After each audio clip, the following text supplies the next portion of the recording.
Shavua Tov, Gut Tevoch. I will proceed with story number 6, a story about Rabbi Adam Baal Shem. The story and explanations follow, explanations at the end of the video. So the author of the book, the Shivchei HaBaal Shem Tov, says, Shemati meharav Moreino Rav Shimshon Abedin de Keilas Rashkov. I heard from our teacher, Harav Shimshon, the Av Besdin, head of the Besdin of the community of Rashkov, who was the son of the Av Besdin, the Rav of the community of Polinoi. The explanation about who these people were, I will tell after the story. I heard from them what? Ma'aseh Shehaya, a true story. It's one of these tests of faith, as is a miraculous story, but is a true story.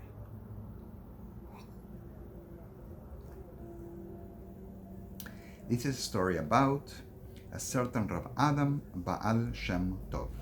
He's known as Rav Adam Baal Shem. In this story, he's mentioned twice with that title that we only know the Baal Shem Tov with. In the story, they mention this teacher, this predecessor of his, with the full title Baal Shem Tov.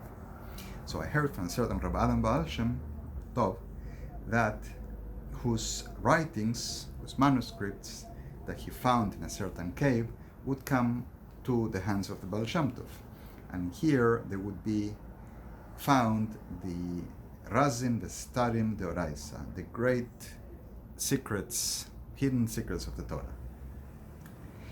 Now the story begins. Once Rav Adam invited a king to a great Seuda, great banquet.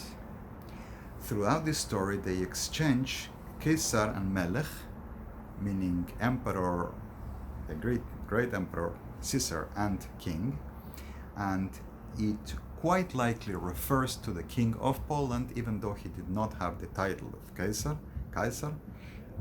It's just a way of speech in the Yiddish that the writer and the one who was telling him the story, they would use the term Kaiser, Melech, König, words for king or emperor, interchangeable. So Rav Adam invites the king to a great Seuda, a great banquet, and the king, he promised to assist. Rav Adam had once, he lived in a very small house,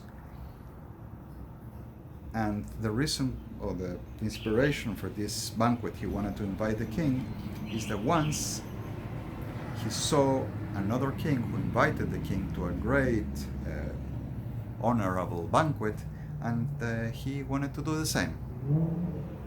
This king had taken 3 years to build a palace, and he built, it says aliois, I don't know if aliois means the staircases or that the upper floor was made of this glass crystal material, or how it's done. And there in the upper part there were these waterways in which fish would be swimming from one place to another, and I guess they were made of glass so that you can see through. These aquariums held up. I cannot quite imagine exactly what they're describing. They were made of elegant and good quality crystal. Anyway, now going back to Adam, he saw this, so he's inviting the king. He prepared kredenzen, meaning serving utensils, buffet style, made of gold and silver, and exquisite food and drink, and he brought waiters, servants, with all the honors proper of a king. And they agreed on the time and the date for the banquet, and for that day Rav Adam invited the king. The king, above mentioned, the emperor, traveled with all his ministers of the kingdom to the place of the banquet, but among these ministers there was one who really hated the Jewish people. and he tried to persuade the king not to go to the banquet.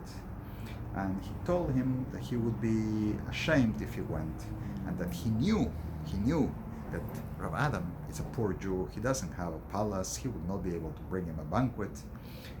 The king didn't listen, and he went out in the trip on the given day. As they were going on the way, the minister was still trying to convince the king not to go. Go back to your court, go back to your palace, don't go there. So the king sent one of his ministers as a messenger to check the place, and he came back and said, indeed, Rav Adam doesn't have a palace. Anyway, the king says, let's go, let's keep going. When they were near the city where Rav Adam lived, Ropshitz in southeast Poland, the king sent another emissary, and he came back and answered just like the first one, meaning no palace. But when they arrived to the street where Rav Adam lived, they could see this gigantic, majestic palace and a great chatzer, in a great yard. And the king came with his ministers and his lackeys and his servants and his slaves. And as they came in, the servants came out and took the horses to the stables. And the servants were working all day in their given tasks to serve the king. And the waiters, the servants by the table, were all mute. I don't know from the Hebrew, ilmin, if it means that they were not capable of speech or they just had been told not to speak. They were all silent. The king came and they sat down and they ate and they drank and everything was going just fine. Rav Adam addressed them and said, eat and drink as much as you wish, but let none of you take any of the utensils of this table. Remember, they were serving utensils of gold and silver. And then Rav Adam said, may each and every one of you announce, that has a wish, announce it, tell it to me, I want this and that, and then you will stick your hand in your pocket of your coat, of your garment, and you will find it. The king was the first one. So the king announced what he wanted. He stick his hand in the garment of his royal garment, and he takes out that which he announced is there by miracle. And then each of the ministers would do the same. He would stand up in front of Rabbi Adam and he would announce what he wants, put the hand in the pocket, take out, and there was what he announced he wanted. And then came the turn to that minister that hated the Jews, that was trying to convince the king not to come.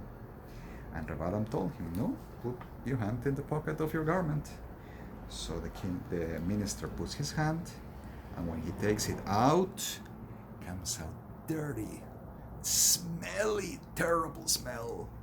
And the king ordered that this man be taken out and has his hands washed. And it didn't help. The smell was even worse. It didn't help. And so the minister was ashamed. He begged Rav Adam, and Rav Adam told him, well, if you promise not to hate the Jewish people, not to do things against the Jews anymore, things will go well for you. But if you don't, this smell will never leave you all the days of your life. So the minister accepted, and he promised he will never hate the Jews and do anything against them. So Rabbi Adam told him, well, there is no remedy. There is only one thing. You're not going to like it, but you're going to have to be humiliated by a Jew. And then you will go and wash, and then it will be okay. You'll have to go through this. And so he did, and so it happened. The smell went away. At the meal, the king took 2 glasses from the service. Okay, not like this, of course, there were fancy glasses from the sets, and 2 of them, and put them inside the inner pocket of his royal coat against his chest, and took them. And then, when the dinner was done, the king went away, and suddenly the palace disappeared, back to Rav Adam's little house. Nothing was missing except the 2 glasses and everything they had eaten and drank. And then, in the Gazette were the newspapers, the media of the time, worldwide, the news of the event came out. And that the palace had disappeared, and that everything that was there was, except for two cups and the food. And then the palace had come again. They could see that these 2 things were missing. So reappeared again. When the Gazette arrived in the hands of the king, he sent a letter to the king that we had mentioned before. The king that had invited him to the other banquet that Rav Adam had seen, that had taken 3 years to build this palace. So the king that went to Rav Adam writes to that other king and says, I have with me a Jew who brought us to your palace, and he gave us this wonderful banquet. We ate from the meal and we drank, and as a signal, I'm sending you 2 of your cups. The king recognized that that palace that appeared in the house of Rav Adam was the palace of that other king who before had invited him. And a story continues, and then we'll go to the explanations. Once, Rav Adam's wife came to him and asked him for how long we shall suffer this poverty, this misery. Rav Adam realized what she's asking, and he says, what do you wish for? What is the garment you want? She's complaining about poverty. She wants to be able to afford the garment. And he says, you can go to this warehouse, this place called the Kammer, and you can take there a yope. So they call them a yope, meaning a short lady's coat, the one that you wish. And she did. Rabbi Adam's wife went to that place, and she selected the yope, the short lady's coat that she wanted, and she came home with it. And then Rabbi Adam told her that it would be better if she returns it. It's better for us to suffer the poverty, the suffering, take upon us the suffering of this world, and convince her, and she went and returned it. But she was able to hold it, to have that which she wished. And so is the story. This paragraph doesn't seem to be in connection with the rest of the story. I will go into explanations here, as given in the edition of the Shivchei HaBaal Shem Tov I have. For more notes and explanations and my own research, I will, B'ezrat Hashem, add it to my Patreon, and I would appreciate all of you who can contribute, giving a like, sharing, telling the story of the Baal Shem Tov. And if you would come to my Patreon and contribute, I am starting to put it together to publish the Spanish translation of the Shivchei HaBaal Shem Tov, which I think was never done in its entirety. We'll begin from the end.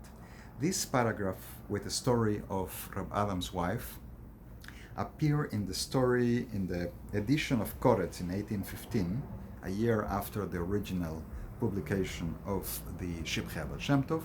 This was an edition made in Yiddish, not in Hebrew, and the version of the story is different, and it happens before the story of the king and the palace. Perhaps it makes more sense that way, but in this edition, as I have it, comes after. Probably chronologically this happened after, I don't know. The story narrated in Yiddish is that Adam gives her a box, and she can every day put the garment in the box, and next day she opens the box and take out a different garment from the same box. It would become something else. And people knew that Rav Adam was poor, had material poverty. How could she afford a different garment every day? And when she was requested to reveal it, she said, every day I put my garment in a box, and the next day is a different garment. this came to the ears of the king, and he ordered an investigation that they should look into the matters and verify that it was true, that this was happening. Then Rav Adam became a very important person in his eyes. Now, in the Yiddish version, this story is before the story of the banquet and sort of makes sense. This calls the king's attention, then he accepts the invitation, but in the version I have, it comes after. Now, who were the people we were talking about?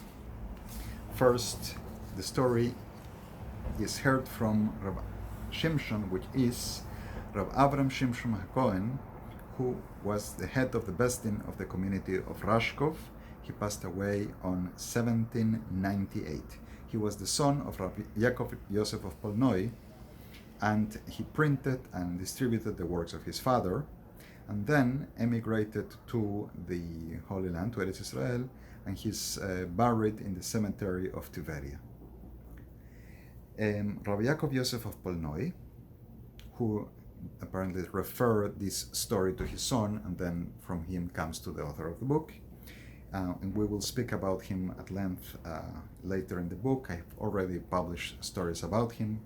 He was the author of Toldos Yaakov Yosef, the first books of Hasidus ever published.